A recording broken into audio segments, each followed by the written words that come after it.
Individuals unlawfully We've all seen the pictures of young people climbing. living in places such as Chicago. In a significant step towards strengthening border security, construction crews recently installed a massive 30-foot, 3-ton barrier panel along the U.S.-Mexico border in Arizona.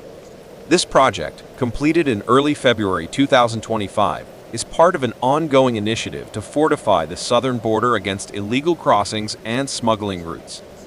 The panel, part of a broader network of barrier systems, roads, and fences, is designed to enhance detection and deterrence in high-traffic areas. Multiple fractures, head injuries, spinal cord injuries.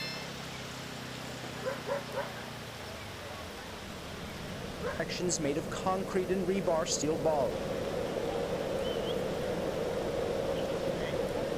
Still seems to have flaws. Social media footage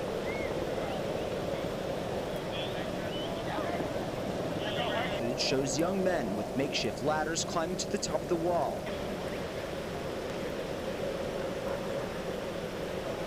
And it can sometimes end with tragedy. She says she's seen an alarming amount of new cases from falling injuries at the border wall. 2019, we had, maybe 5 border falls a month. It was really just a lower number. A study released by UC San Diego Health on Friday broke down the exact numbers. Hey, you guys good over there? Showing 67 trauma-related incidents due to falls at the border wall from Chicago and New York. Now, it's unclear how many from 2016 to 2017. That number climbed to 306. Stand by. That's all right, got it. 75 between 2019 and 2021.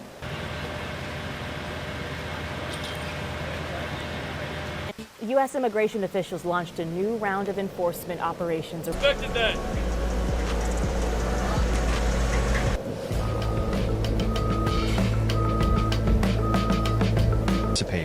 Particularly regarding the reallocation of military construction funds for the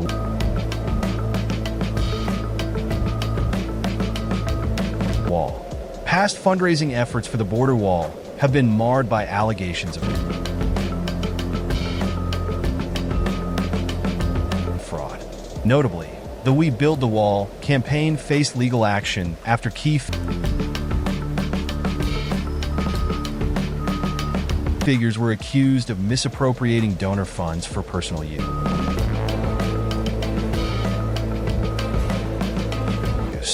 Steve Bannon, a former advisor to President Trump, was among those indicted.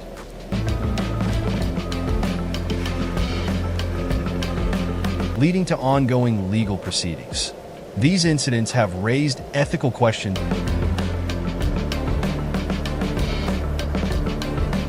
about the management and transparency of privately funded construction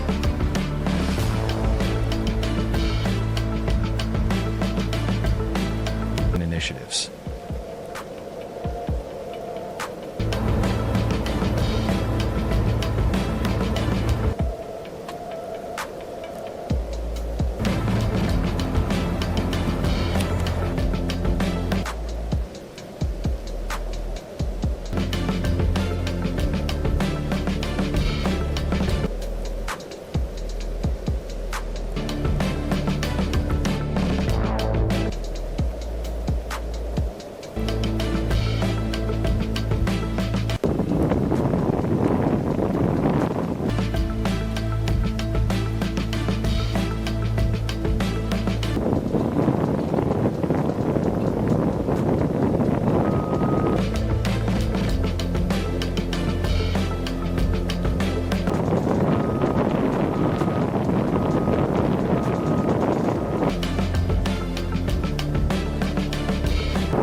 The installation, funded through previously allocated federal resources and accelerated under the Trump administration's renewed focus on border infrastructure, reflects a multi-layered approach to security.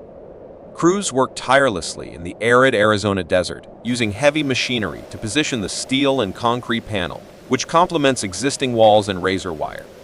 The project aims to close gaps exploited by smugglers and migrants, reducing unauthorized entries that have historically strained Border Patrol resources.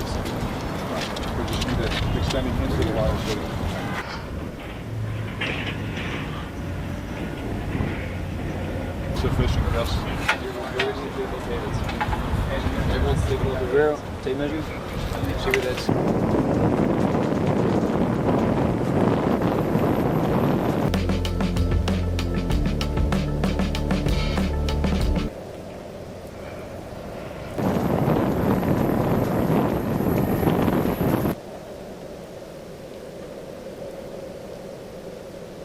And then it catches on like 2 sections over and they start falling.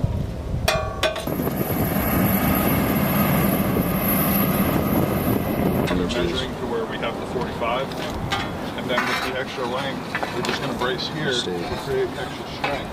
But then eventually, I think we test it, like, if we need.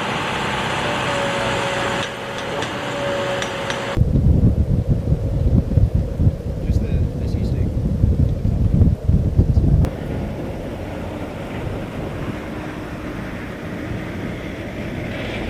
The charge to say you this many people this is the proof, right? Because we can copy the paper and we just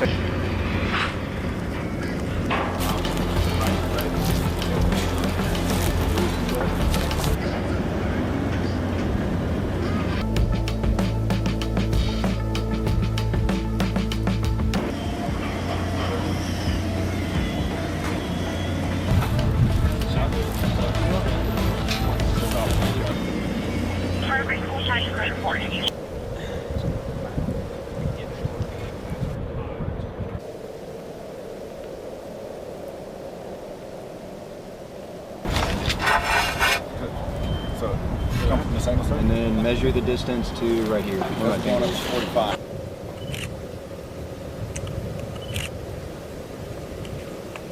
Brace. We could do that. From this end to where your finger's at?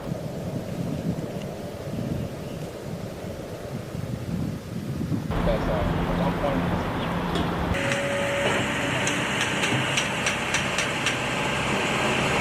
Stake here is here 6 years ago. 18-inch Ross brace. On it, and it's not flexing. And then when as we come down past that 45.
According to U.S. Customs and Border Protection, CBP, illegal crossings in the Tucson sector, where this barrier is located, have dropped significantly in early 2025, with apprehensions falling by over 30% from December 2024 levels.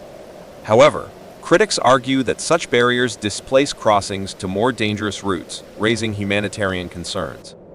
Supporters, including local officials, see the panel as a critical tool in safeguarding national security and curbing drug trafficking, aligning with the administration's zero-tolerance policy on border violations. This milestone marks progress in a contentious yet pivotal effort to reshape America's southern frontier